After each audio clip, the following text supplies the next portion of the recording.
community. We at the Reserve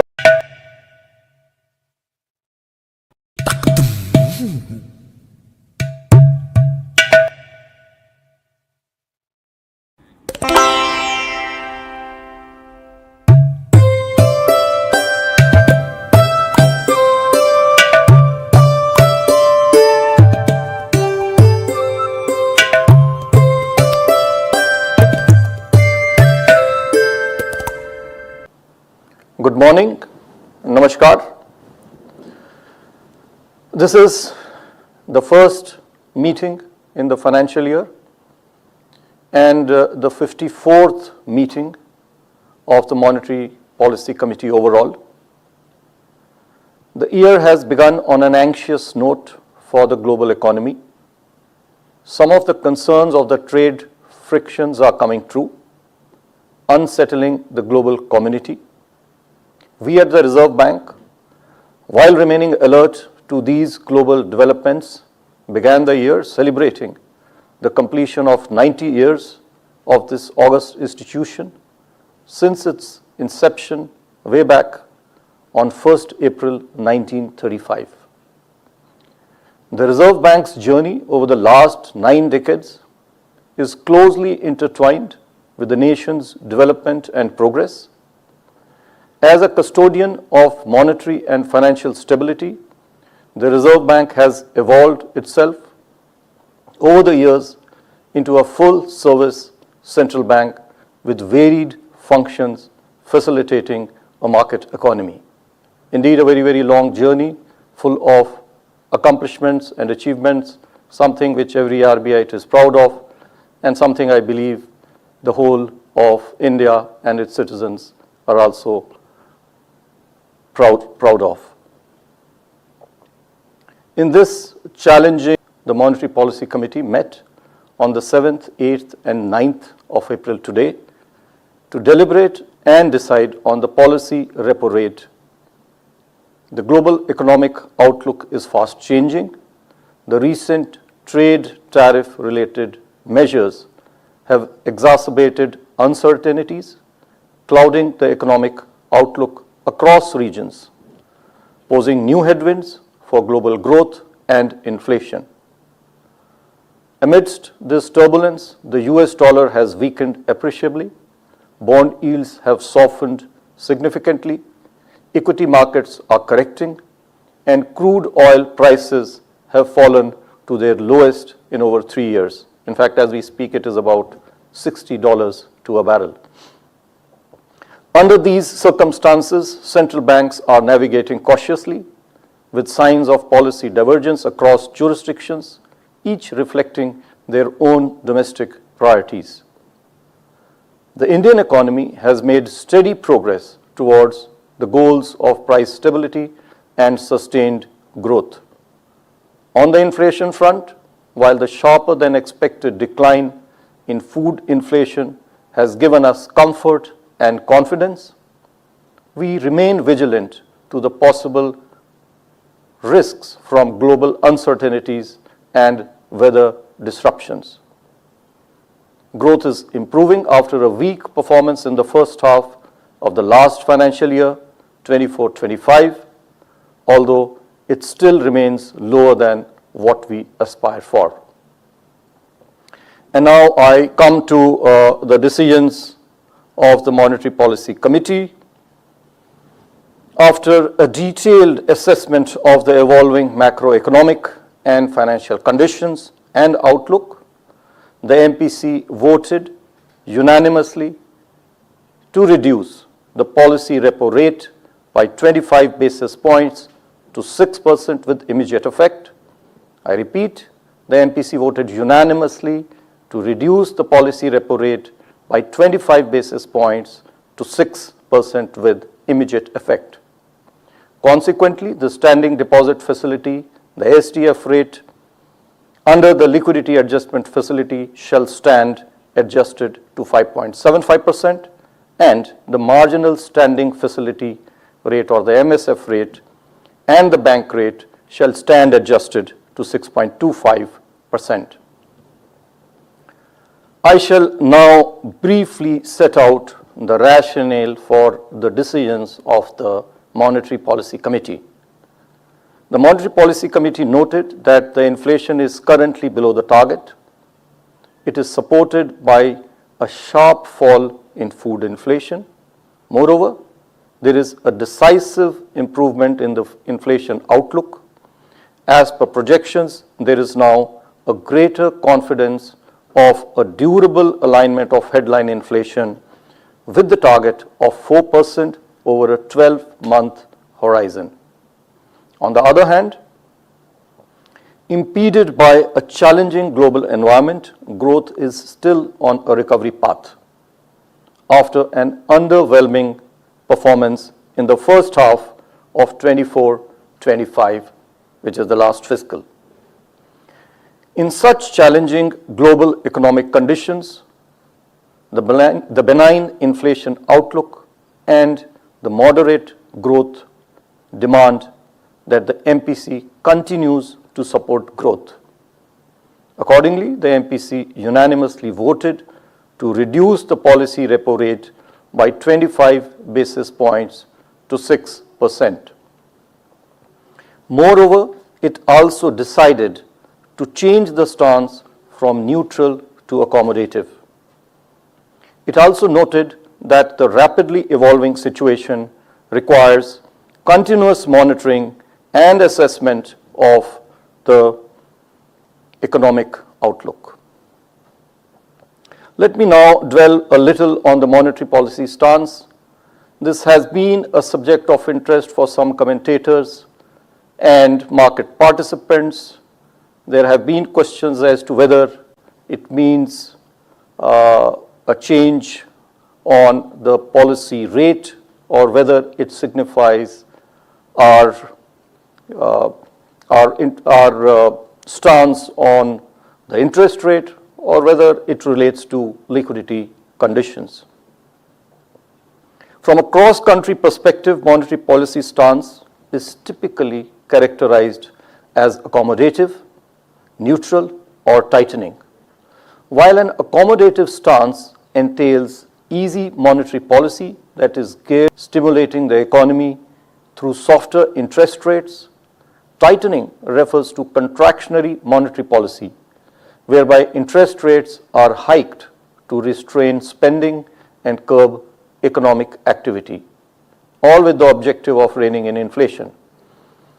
A neutral stance is typically associated with a state of economy which neither calls for stimulating economic activity nor calls for controlling inflation by curtailing demand. Therefore, it provides the flexibility to the central bank and the MPC to move in either direction on the basis of the evolving economic conditions. In our context, the stance of monetary policy signals the intended direction of the policy rates going forward. Accordingly, with respect to the policy rate, which is the mandate of the MPC, today's change in stance from neutral to accommodative means that going forward, absent any shocks, the MPC is considering only two options, that is status quo or a rate cut. Let me also clarify that the stance should not be directly associated with liquidity conditions. While liquidity management is important for monetary policy, including decisions related to policy rate, it is an operating tool with the RBI for various purposes, including monetary policy transmission. Monetary policy decisions to change policy rates do, however, have implications for liquidity management, being the operational tool to carry out the policy changes. To summarize, our stance provides policy rate guidance without any direct guidance on liquidity management. I will, of course, be discussing later our approach to management of liquidity. Before now I share our outlook and assessment of the growth and inflation, I think a few words on the implication of the recent global trade and related policy uncertainties are in order. Let me first highlight the possible implications for growth. First and foremost, uncertainty in itself dampens growth by affecting investment and spending decisions both of businesses and households. Second, the dent on global growth due to trade frictions will also impede domestic growth. Third, higher tariffs shall have a negative impact on net exports. There are, however, I may say, several known unknowns. The impact of relative tariffs. Our relative tariffs vis-a-vis some of the other countries are quite low.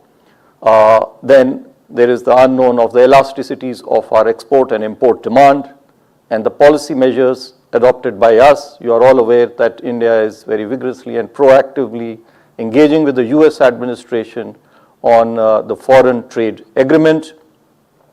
These are just to name a few. These make the quantification of the adverse impact on growth difficult. The risks to inflation, on the other hand, are two-sided. On the upside, uncertainties may lead to a possible currency pressure and therefore imported inflation.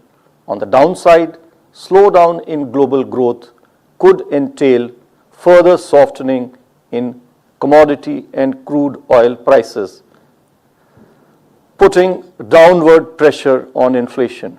Overall, while global trade and policy uncertainties shall impede growth, its impact on domestic inflation, while requiring us to be vigilant, is not expected to be of high concern.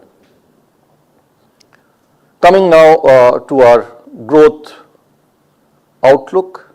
Real GDP, as you are all aware, this year, as per the MOSPI figures, is expected to grow at 6.5%.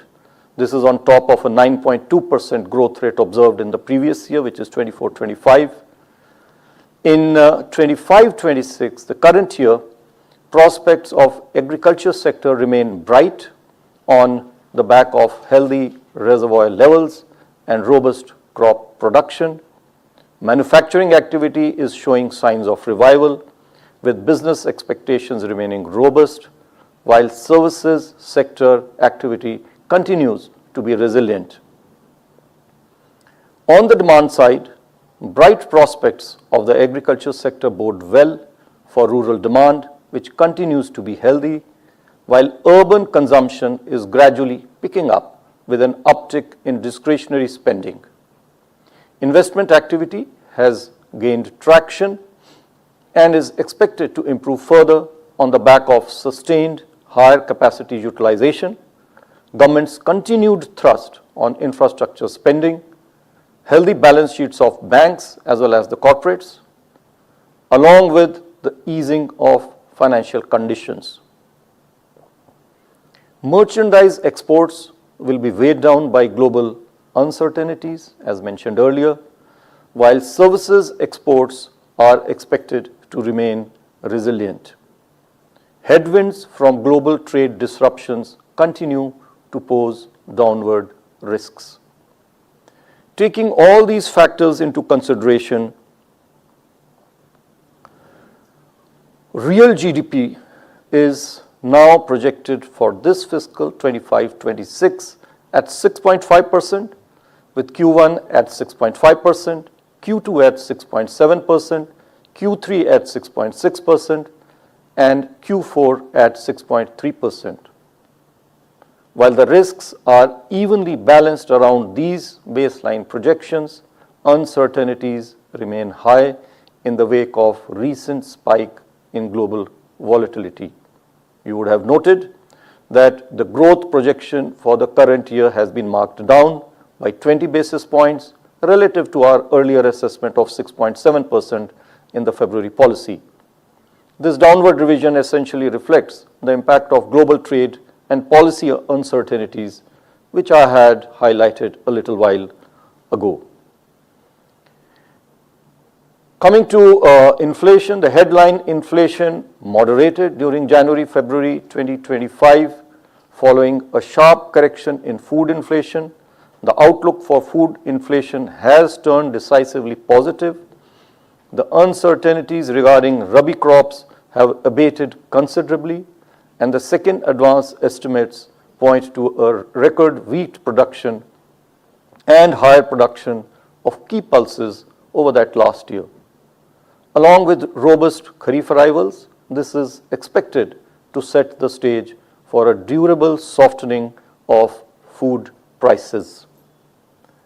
Sharp decline in inflation expectations in our latest survey for 3 months and 1 year ahead would also help anchor inflation expectations going forward. Furthermore, the fall in crude oil prices augurs well for the inflation outlook. Concerns on lingering global market uncertainties and recurrence of adverse weather-related supply disruptions, however, pose upside risks to the inflation trajectory. However, I may add that as per the latest forecast by various organizations, national and international, including our own Indian Meteorological Department, the monsoon is expected to be normal, and the El Nino effect is also expected to be absent. So these are positives for us.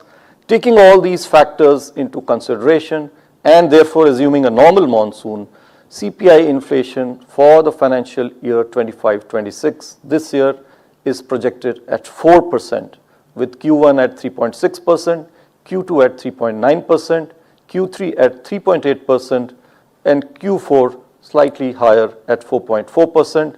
The risks are evenly balanced. I now will be speaking on the external sector. India's services exports remained resilient in January-February of this year, driven by software, business, and transportation services. Going forward, net services and remittances receipts are expected to remain in large surplus, partly offsetting the trade deficit. The current account deficit for last year as well as this year, 25-26, are expected to remain well within the sustainable level. On the financing side, gross foreign direct investment, FDI, remained strong during the period of April 24 to January 25. Last year, which is the latest data period for which we have the latest data, reflecting India's strong macroeconomic fundamentals. Net FDI, however, moderated sharply during this period due to higher repatriations and outward FDI. Net FPI inflows to India stood at $1.7 billion during 24-25, supported by debt inflows as the equity segment recorded net outflows. This is much lower than what we had last year. External commercial borrowings and non-resident deposits, on the other hand, witnessed higher net inflows compared to that last year. As on 4th April 2025, India's foreign exchange reserves stood at $676.3 billion, providing an import cover of about 11 months. Overall, India's external sector remains resilient as the key indicators stay robust. I will now be talking about the liquidity and the financial market conditions.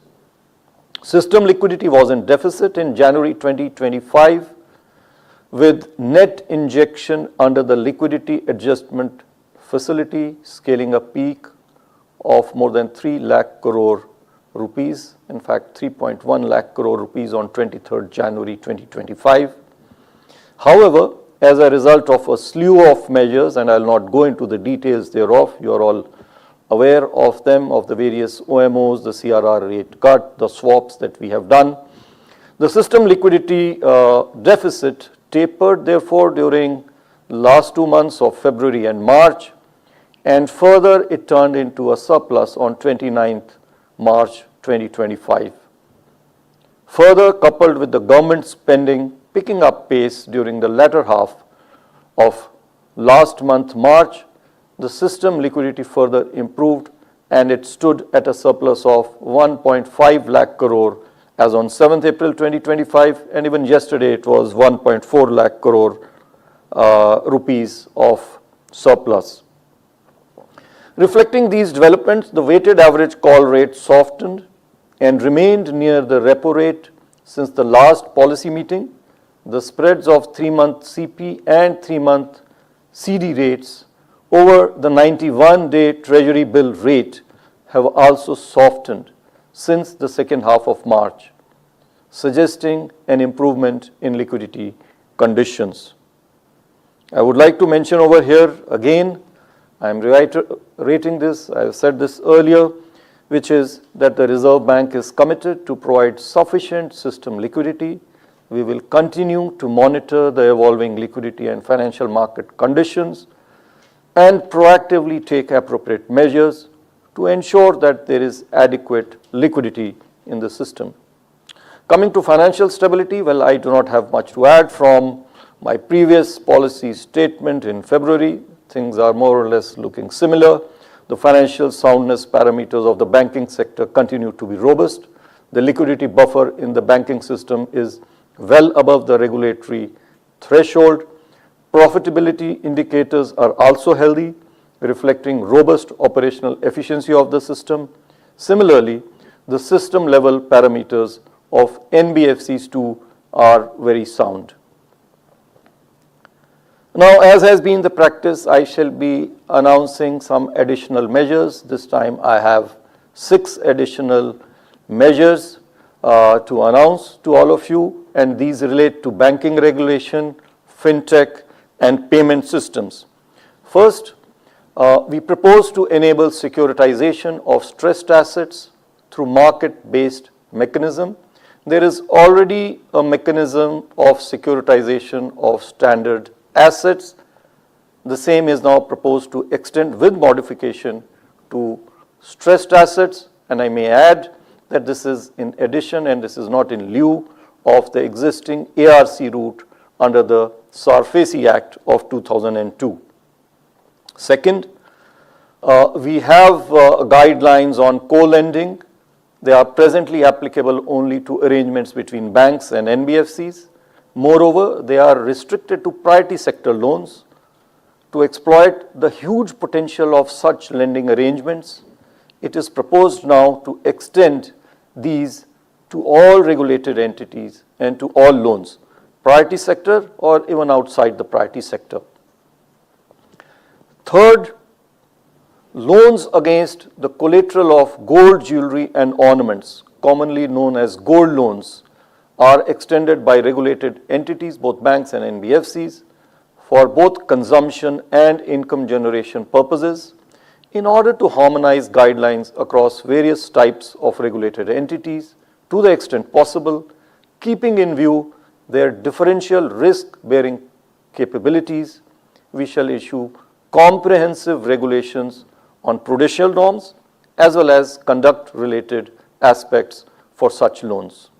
Fourth, to harmonize the regulations governing non-fund based facilities across regulated entities, we propose to issue comprehensive guidelines. Instructions related to partial credit enhancement by regulated entities are also proposed to be revised. This is also, if you would recall, a budget announcement relating to NABFID by the Honorable Finance Minister in her budget speech for this year. This is expected to broaden funding sources for infrastructure financing. The draft of these 4 guidelines and regulations are being published today itself for public consultation, and we shall finalize these guidelines based on the feedback received. The other 2 announcements relate to, first of all, enabling NPCI to decide in consultation with the banks and other stakeholders the transaction limits in UPI for person to merchant transactions. This limit, as you are aware today, is 2 lakh rupees. We will give the freedom to NPCI in consultation with other stakeholders to revise it as per the needs of the economy. I may also clarify over here that the P2P transaction limit, which is 1 lakh rupees as of now, will remain the same, and there is no change with regard to the regulations in regard to P2P or person-to-person payment transaction limits. The other and the last measure that I have to announce today is regarding the regulatory sandbox. We are making it theme neutral and on tap. At present, there are actually 4 themes on which people and businesses can work on this sandbox. Now we are making it theme neutral and on tap. Necessary directions for the implementation of these 2 measures shall be issued separately. To conclude, the global economy is going through a period of exceptional uncertainties. The difficulty to extract signal from a noisy and uncertain environment poses challenges for policy making. Nevertheless, monetary policy can play a vital anchoring role in ensuring that the economy remains on an even keel. In our context, as I mentioned earlier, the domestic growth inflation trajectory demands monetary policy to be growth supportive while being watchful on the inflation front. We are aiming for a non-inflationary growth that is built on the foundations of an improved demand and supply response and sustained macroeconomic balance. As before, we shall remain agile and decisive in our response and put in place policies that are clear, consistent, credible, and in the best interest of the economy. Thank you, Namaskar, and Jai Hind.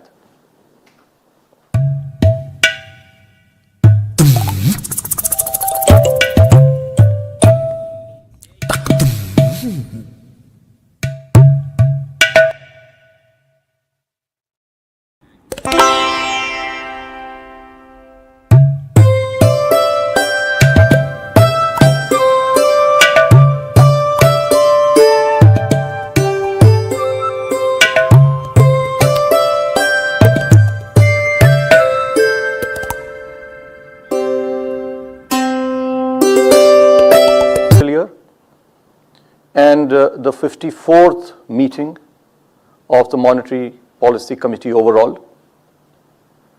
The year has begun on an anxious note for the global economy. Some of the concerns of the trade frictions are coming true, unsettling the global community. We at the Reserve Bank, while remaining alert to these global developments, began the year celebrating the completion of 90 years of this august institution since its inception way back on 1st April 1935. The Reserve Bank's journey over the last 9 decades is closely intertwined with the nation's development and progress. As a custodian of monetary and financial stability, the Reserve Bank has evolved itself over the years into a full-service central bank with varied functions facilitating a market economy. Indeed, a very, very long journey full of accomplishments and achievements, something which every RBI is proud of, and something I believe the whole of India and its citizens are also proud of. In this challenging global environment, the Monetary Policy Committee met on the 7th, 8th, and 9th of April today to deliberate and decide on the policy repo rate. The global economic outlook is fast changing. The recent trade tariff-related measures have exacerbated uncertainties, clouding the economic outlook across regions, posing new headwinds for global growth and inflation. Amidst this turbulence, the US dollar has weakened appreciably, bond yields have softened significantly, equity markets are correcting, and crude oil prices have fallen to their lowest in over 3 years. In fact, as we speak, it is about $60 to a barrel. Under these circumstances, central banks are navigating cautiously with signs of policy divergence across jurisdictions, each reflecting their own domestic priorities. The Indian economy has made steady progress towards the goals of price stability and sustained growth. On the inflation front, while the sharper than expected decline in food inflation has given us comfort and confidence, we remain vigilant to the possible risks from global uncertainties and weather disruptions. Growth is improving after a weak performance in the first half of the last financial year, 24-25, although it still remains lower than what we aspire for. And now I come to the decisions of the Monetary Policy Committee.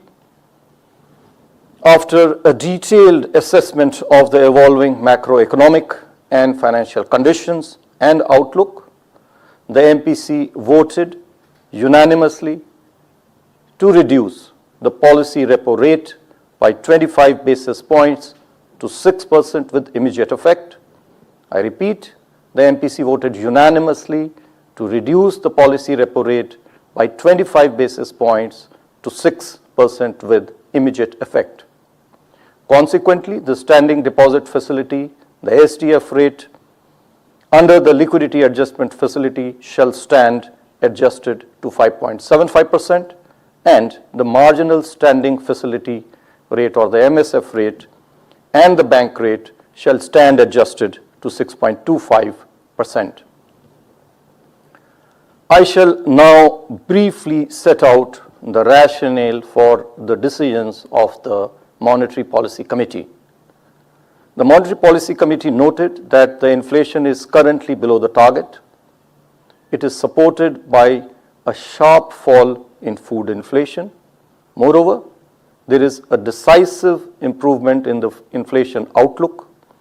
As per projections, there is now a greater confidence of a durable alignment of headline inflation with the target of 4% over a 12-month horizon. On the other hand, impeded by a challenging global environment, growth is still on a recovery path after an underwhelming performance in the first half of 24-25, which is the last fiscal. In such challenging global economic conditions, the benign inflation outlook and the moderate growth demand that the MPC continues to support growth. Accordingly, the MPC unanimously voted to reduce the policy repo rate by 25 basis points to 6%. Moreover, it also decided to change the stance from neutral to accommodative. It also noted that the rapidly evolving situation requires continuous monitoring and assessment of the economic outlook. Let me now dwell a little on the monetary policy stance. This has been a subject of interest for some commentators and market participants. There have been questions as to whether it means a change on the policy rate or whether it signifies our stance on the interest rate or whether it relates to liquidity conditions. From a cross-country perspective, monetary policy stance is typically characterized as accommodative, neutral, or tightening. While an accommodative stance entails easy monetary policy that is geared towards stimulating the economy through softer interest rates, tightening refers to contractionary monetary policy, whereby interest rates are hiked to restrain spending and curb economic activity, all with the objective of reining in inflation. A neutral stance is typically associated with a state of economy which neither calls for stimulating economic activity nor calls for controlling inflation by curtailing demand. Therefore, it provides the flexibility to the central bank and the MPC to move in either direction on the basis of the evolving economic conditions. In our context, the stance of monetary policy signals the intended direction of the policy rates going forward. Accordingly, with respect to the policy rate, which is the mandate of the MPC, today's change in stance from neutral to accommodative means that going forward, absent any shocks, the MPC is considering only two options, that is status quo or a rate cut. Let me also clarify that the stance should not be directly associated with liquidity conditions. While liquidity management is important for monetary policy, including decisions related to policy rate, it is an operating tool with the RBI for various purposes, including monetary policy transmission. Monetary policy decisions to change policy rates do, however, have implications for liquidity management, being the operational tool to carry out the policy changes. To summarize, our stance provides policy rate guidance without any direct guidance on liquidity management. I will, of course, be discussing later our approach to management of liquidity. Before now I share our outlook and assessment of the growth and inflation, I think a few words on the implication of the recent global trade and related policy uncertainties are in order. Let me first highlight the possible implications for growth. First and foremost, uncertainty in itself dampens growth by affecting investment and spending decisions both of businesses and households. Second, the dent on global growth due to trade frictions will also impede domestic growth. Third, higher tariffs shall have a negative impact on net exports. There are, however, I may say, several known unknowns. The impact of relative tariffs, our relative tariffs vis-a-vis some of the other countries are quite low. Then there is the unknown of the elasticities of our export and import demand and the policy measures adopted by us. You are all aware that India is very vigorously and proactively engaging with the US administration on the foreign trade agreement. These are just to name a few. These make the quantification of the adverse impact on growth difficult. The risks to inflation, on the other hand, are two-sided. On the upside, uncertainties may lead to a possible currency pressure and therefore imported inflation. On the downside, slowdown in global growth could entail further softening in commodity and crude oil prices, putting downward pressure on inflation. Overall, while global trade and policy uncertainties shall impede growth, its impact on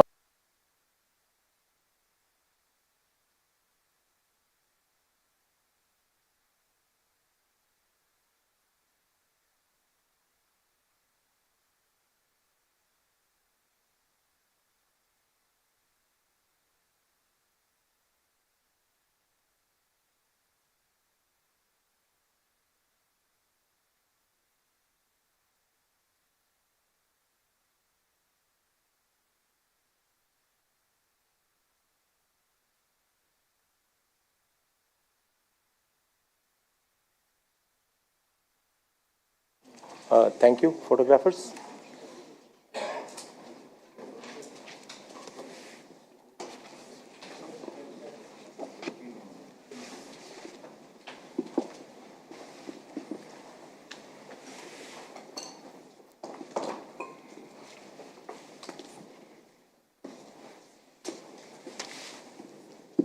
Research.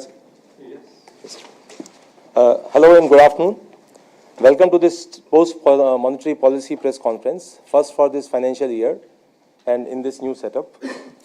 Friends, we have with us Governor Reserve Bank of India, Shri Sanjay Malhotra, Deputy Governors, Shri M. Rajeshwar Rao, Shri T. Ravi Shankar, and Shri Swaminathan J.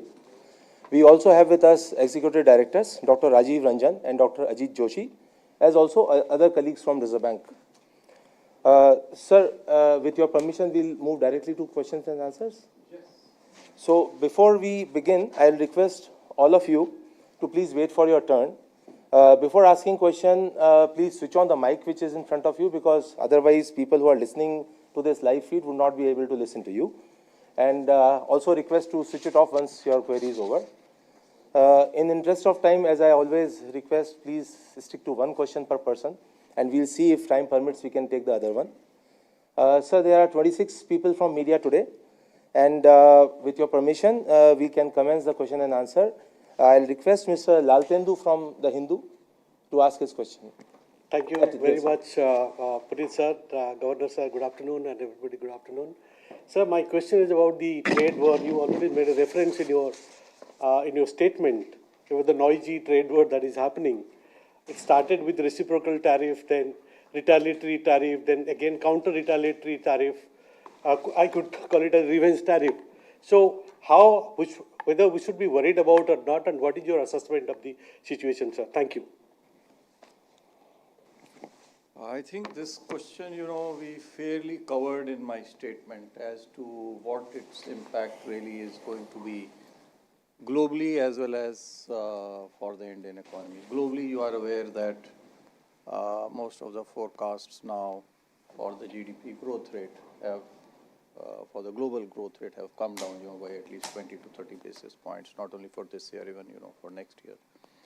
And similarly, inflation, there is mixed response globally for inflation, especially for US, it's projected forecast to go up because of the tariffs that they will be imposing. For other countries, the impact would be different, depending on the situation that they are in. For India, we have given, our assessment. As you can see, the growth rate we have reduced by 20 basis points this year, primarily arising out of the uncertainties, the various channels through which this means, and also I elaborated in detail in my statement. And on the inflation front, we have said, it can move actually both ways because of the surplus, because of the demand that is going to shrink as a result of the trade tariff friction. It may help, on the inflation front. You are seeing that the crude prices have also gone down. So all in all, more than, inflation, we are concerned about its impact on growth. And accordingly, you can read the statement for further details. Thank you. Thank you, sir. Next we'll have Lata from CNBC. Thank you very much for the opportunity. Governor, you had said that the real rate for you should be 150 basis points in a previous conference. Now, per your forecast, throughout this year, inflation is going to be below 4%. In which case, the real rate today is actually 200 basis points. So, do you think there is a chance for a double rate cut should have been already, like a 50 basis? Because we are very far away from that 150 real rate. We are at 200. And do you think the real rate itself should be 5/4 because you are expecting inflation to be even below 4%? How would you assess that? And just a related question, liquidity in the past, the Reserve Bank has guided on the liquidity amount. That helps transmission, basically. They have said that we want liquidity to be 1 to 1.5% of NDTL or negative 1 to 1.5% of NDTL. Would you want to give the bankers some comfort zone like that? My liquidity threshold is 2 lakh crore or some percentage of deposits so that transmission happens. So this figure of 1.5%, I don't recall, having made it. Maybe some of my predecessors may have made that statement. I think from studies that we have, the real rate is to be in the range of, different studies are there, from 1.1% to 1.9%. So 1.5% is quite a plausible, real rate or a natural real rate, as you call it, over there. Insofar as the policy rate is concerned now going forward, we have, as you can see, we have changed the stance from neutral to accommodative. So obviously, the trend is going to be downwards. As regards inflation, it's the average is 4% this year. The average next year, we really don't know, right? The calendar year it is below 4. For the calendar year, yes, it is below 4. But for the next quarter, for the first quarter, it is more than 4%. We will look at, the evolving situation as we have already mentioned, and basis our forecast and outlook for the growth and the inflation. As you are aware, these are uncertain times, and so we will take a call as to where the policy rate should actually move to. With regard to liquidity, I already made a mention in the statement without giving any numbers over there that we will keep it sufficiently in surplus. I again reiterate, that we will provide sufficient liquidity for the purposes of monetary policy transmission. I don't want to give a number, really, as to what kind of a surplus, but sufficiently in surplus. And you mentioned, linking it to NDTL. Well, yes, that is the kind of number, about 1% or so in the surplus range now that, we are on the easing cycle. That is the kind of, number that we will be looking at. And we will keep it sufficiently, surplus. The aim really is to look at the policy rate. So if we are able to transmit it, to the overnight rate, hopefully it will then transfer to the other short-term, medium-term, and the long-term interest rates. Transmission, you are aware, it takes a little while. It's not over. It will not happen, immediately. We have seen it in the past, that transmission, when we increased it by the repo rate by 250 basis points, it took 6 to 9 months at least, for the interest rates to decrease in response to the policy repo rate decrease. And they also, did not decrease to a corresponding amount. The decrease was about 204 basis points only, as against the 250 basis points increase in the repo rate. So we are watchful. We will provide sufficient liquidity to the system so that this transmission of the policy rate into the interest rate happens quickly. Thank you. Thank you, sir. Moving on to Mr. Vishwanath from NDTV Profit. Thank you for the opportunity, Governor. I must say, happy to be back in this room. It's looking a little better now.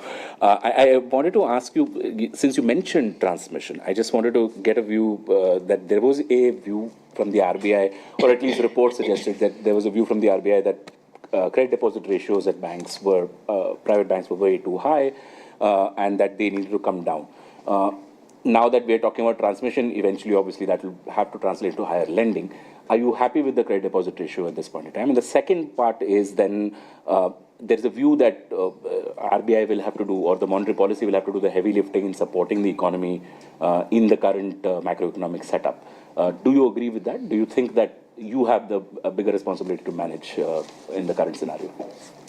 So coming to your first question, CD ratio, see, when we were in the districts, then we would look at CD ratio basically to see as to whether the credit as a percentage, of the deposits is sufficient, whether, the lending is going on sufficiently. And at that point of time, I'm talking about 25, 30 years, we used to think that 70, 75%, is very good.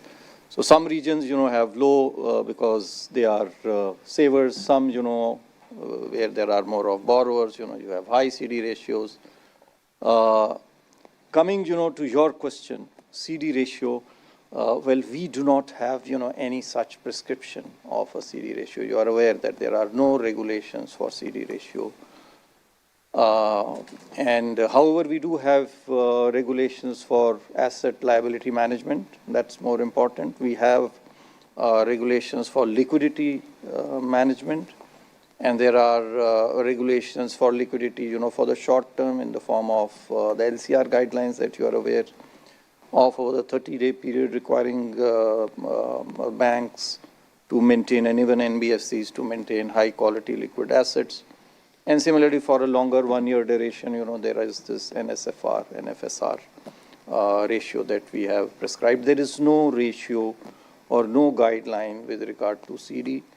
The banks have to be actually mindful of managing their asset liability, which is important. They have to be mindful and ensure that they have liquidity, both short term and sufficient funds, over medium and long term, so that there are no mismatches and there are no liquidity related issues. So they can look at, their own assets, liabilities, and make a business plan according to them. We do not have any prescription for CD ratio. It is for the banks to decide. Your second question, it's a joint effort. Who does more of the heavy lifting, etc. It's a joint effort. The government has done its bit, I think, in the budget that you saw recently. A large number of measures, whether it is in terms of the increased capex, whether it is in terms of the tax rebates on the personal income tax side. And we will also, we have reduced repo rates. We have changed the stance going forward, which means that the direction of the policy repo rate is downwards. Where it will reach, Lata, of course, asked that question. We really don't know. I am Sanjay, but I am not Sanjay of Mahabharat. To be able to, foresee that far, I do not have that that divine vision, that he had. But we will jointly, try to manage the growth and the inflation dynamic in our country. Thank you sir. अब मैं ET स्वदेश के अनुराग शाह को आमंत्रित करता हूँ। नमस्ते sir. Sir, जो पर्सनल लोन पे आरबीआई की चिंता थी, अब उस किस तरह का रुख है? क्योंकि हमने FY25 में देखा है कि सबसे बड़ा सेगमेंट जो है पर्सनल लोन का रहा है।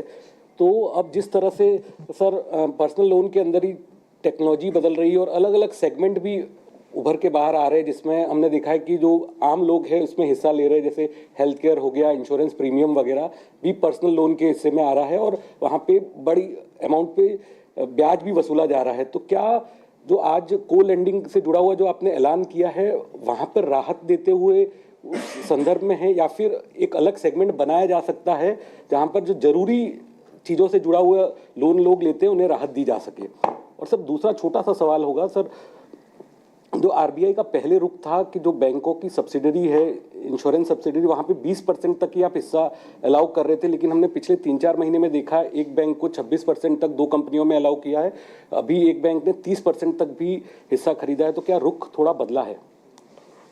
आपका पहला प्रश्न की चिंता है, तो चिंता नहीं है, कोई चिंता नहीं है। There is no worry.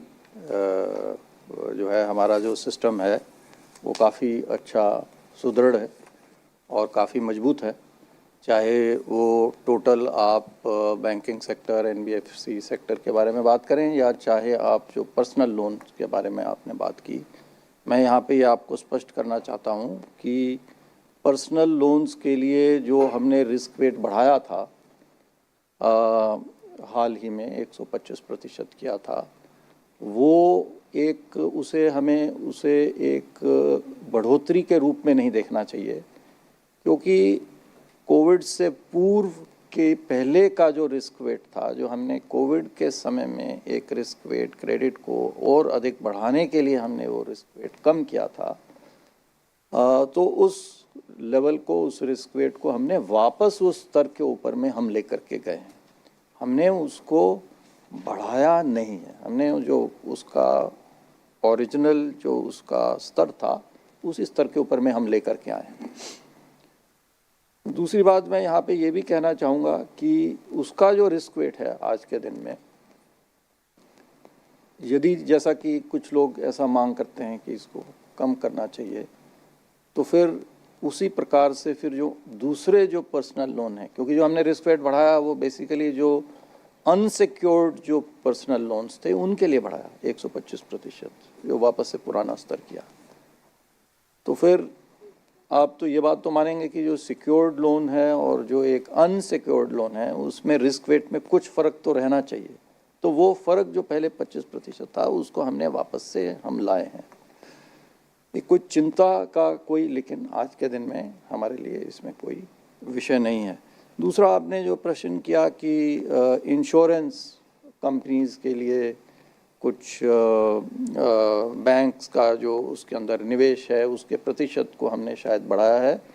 जहाँ तक मेरी जानकारी है इसमें कोई बढ़ोतरी नहीं हुई है। पहले भी कोई प्रतिशत इसके अंदर में निश्चित नहीं था, आज के दिन में कोई प्रतिशत निश्चित इसके लिए नहीं है और इसमें कोई बदलाव हमने नहीं किया है। Banks, NBFCs, banks, insurance companies में निवेश कर सकते हैं, वो 51% या उससे अधिक भी निवेश कर सकते हैं और उससे कम भी निवेश, जैसा 30% आपने कहा, वहाँ पे भी कर सकते हैं। कुछ इसके अंदर में बदलाव हम लोग ज़रूर हमने पहले उसके लिए हमने ड्राफ्ट रेगुलेशंस हमने पब्लिश किए हुए हैं, उसमें भी इस संदर्भ में कोई बदलाव प्रस्तावित नहीं है। ओवरऑल क्या किस प्रकार से स्वरूप होना चाहिए, किस प्रकार से बैंक्स अन्य सब्सिडरीज में और कंपनीज में निवेश कर सकते हैं, उसके बारे में है, उसके बारे में हम शीघ्र ही उचित निर्णय लेंगे। धन्यवाद sir. Next will be Mr. Mayur Shetty from the Times of India. Thank you, sir. Governor, I had a question on the gold loans development measures that you mentioned. You said there will be a harmonization of rules, but will that be tightening of by making them more tighter or making them easing the LTV? In my statement, I never said tightening. I said the word used is harmonization. The markets are reading it the way they will read, read it based on emotions, etc. Someone said, I think Benjamin Graham, that it is the stock market is a voting machine in the short run, and in the long run it's a weighing machine. So let's wait. I think for the guidelines will be issued soon. There is no, to our mind, there is no tightening. It is a rationalization only. It's broadly an extension of whatever, on the conduct side primarily, whatever were the guidelines for NBFCs, those have been extended now to the banking sector also. You will shortly, we will publish. And these are draft guidelines, subject to further consultation and then finalization. And so clarification on the 1% NDTL. So you're saying that the goal is to have 1% surplus liquidity in the system around 2.7 lakh crore. I mean, I would not like to pin myself down to 1% exactly, but yeah, that is the kind of range near about that range. If more is required, we'll do more. If less is required, we will do less. Main aim, as I mentioned, is to ensure proper transmission of the repo rate into the interest rates. Thank you. Thank you, sir. Next is Mr. Manojit from the Business Standard. Good afternoon. Thank you. You said an interesting thing that stance should not be directly associated. Did you want to add on the gold loan, or we wait for the publication? No, I think so. You have covered it. The draft circular will be out in public domain very shortly. I think you can see the details there. Okay. Yeah. Sorry. Yeah. RBI said this earlier, but not in as many words, that the stance should not be directly associated with liquidity conditions. If I understand correctly, you are aiming to have a surplus liquidity of around 1% of NDTL. So what does you mean by this? I'm aware that the liquidity framework is being revised now. Can you throw some light? What are the considerations for the revised liquidity framework? Let's wait. See, right now under the liquidity framework, we are primarily looking at the overnight rate in the money market, and so whether it should continue to remain the same for the purposes of the transmission of policy repo rate, whether it should be that we should be targeting, or we should be targeting something else.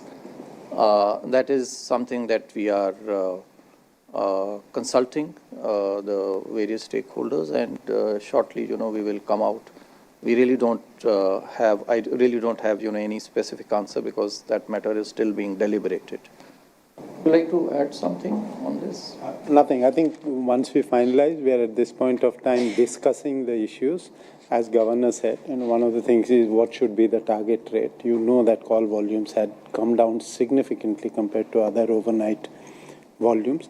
And as usual, for any revision of framework or rethink of a framework or review of a framework, we would look at all the tools that we use. Currently, we use a range of tools of different maturities, variable, fixed, and all that. We'll look at those rates and see what changes are required. No, but the objective is also to speed up transmission. Transmission now take 2 quarters. Is the objective also to speed up transmission? Do you expect banks to transmit this 50 basis point on a more, on an earlier? What are your thoughts on that? Yeah, obviously one would like, that the transmission happens as quickly as possible, but then it should not be disruptive. So how do we do that is something, again, I think we will look into it and we will take a call.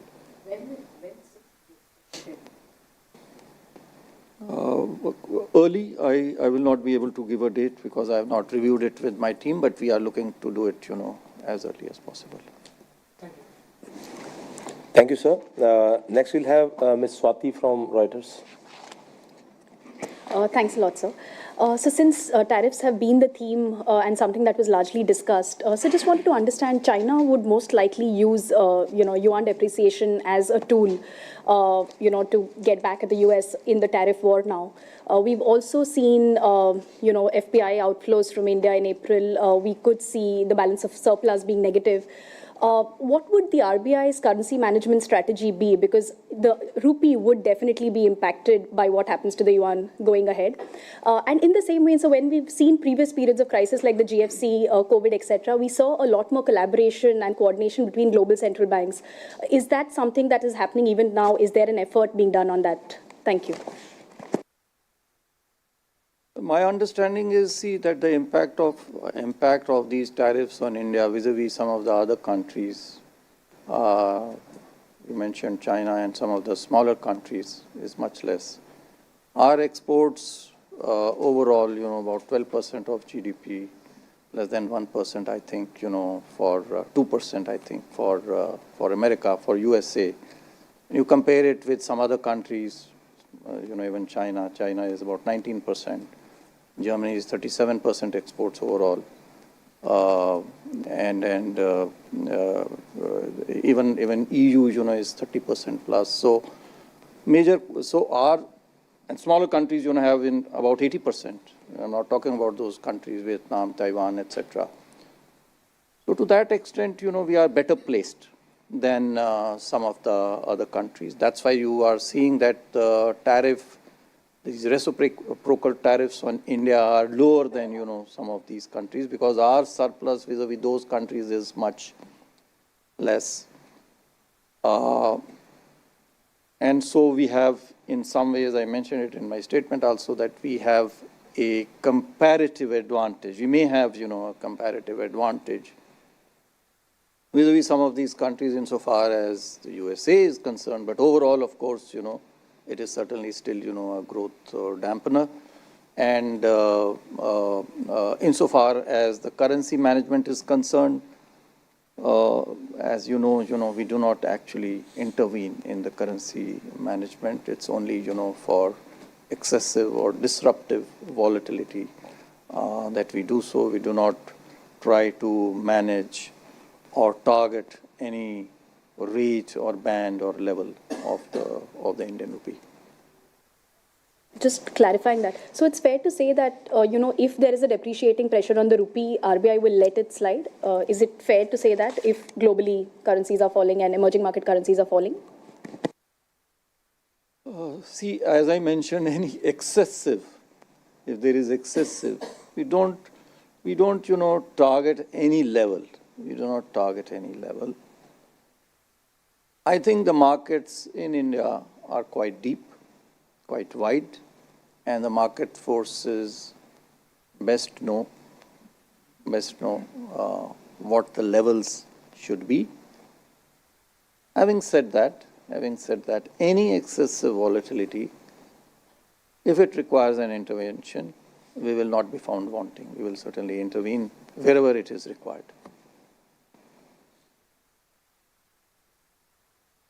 Thank you, sir. I'll request everybody to stick to one question only, so that everybody gets a chance to ask.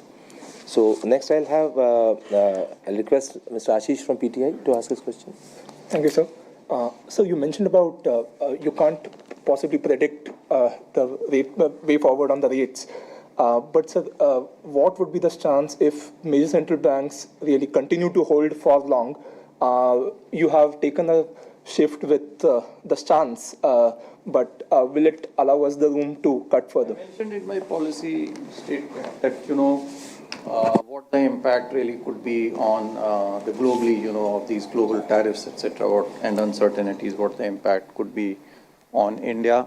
And primarily, we believe that the domestic inflation and growth is what is going to drive and determine our stance and our policy repo rate. So we'll continue to look at our domestic, while being vigilant, of course, and they will have certainly an impact. The global environment will have an impact.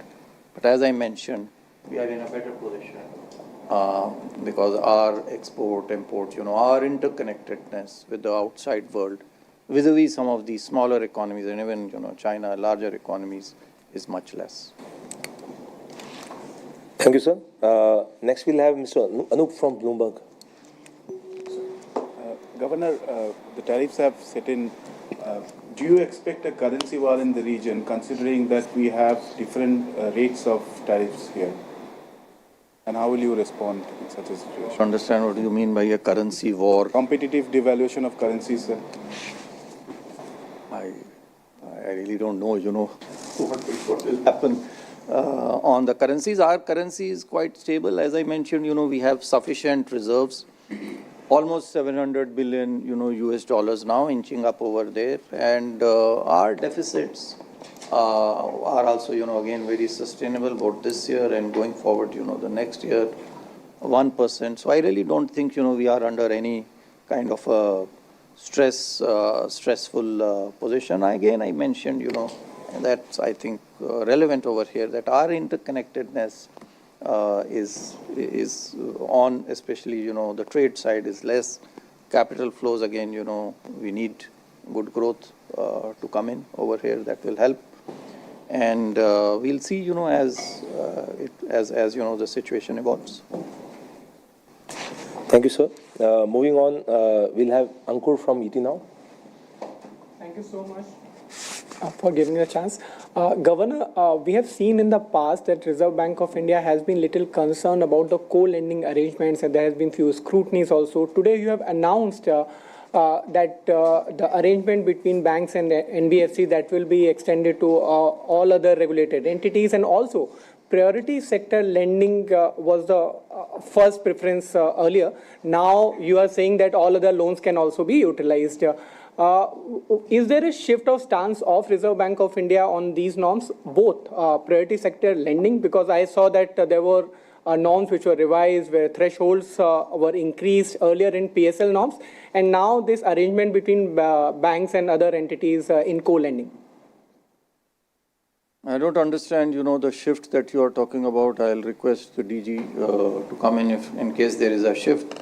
But I believe that the co-lending arrangement has actually helped in the priority sector lending, because it was restricted to priority sector lending, and now what we are doing is expanding it to the other segments outside the priority sector lending as well. Moreover, we are expanding it. Right now it was, only REs, only, the banks and the NBFCs which could enter into this arrangement. Now 2 banks together can also enter into this arrangement. The benefit, basically of co-lending is that on the one hand, you get benefit, the borrowers, get benefit of lower interest rates, because the banks have funds at lower rates. And what they don't have in reach is compensated, is provided by the NBFCs. So it's a win-win, primarily for the banks and NBFCs. So we are expanding it You want to add something on the co-lending? Has there been a change in our staff? I thought, we have been... Nothing much, sir. I don't think there has been any change in the stance. It is essentially, as you said, we are expanding the participants by extending this to all regulated entities. And we are also seeking to extend the coverage beyond the PSL. And also a bit of harmonization in terms of when more players come and more segments open up, there has got to be more clear guidelines. So the guidelines will be soon out. And we will take again the feedback, and in case if it requires to be fine-tuned, we will do. But it has been a beneficial arrangement for the market.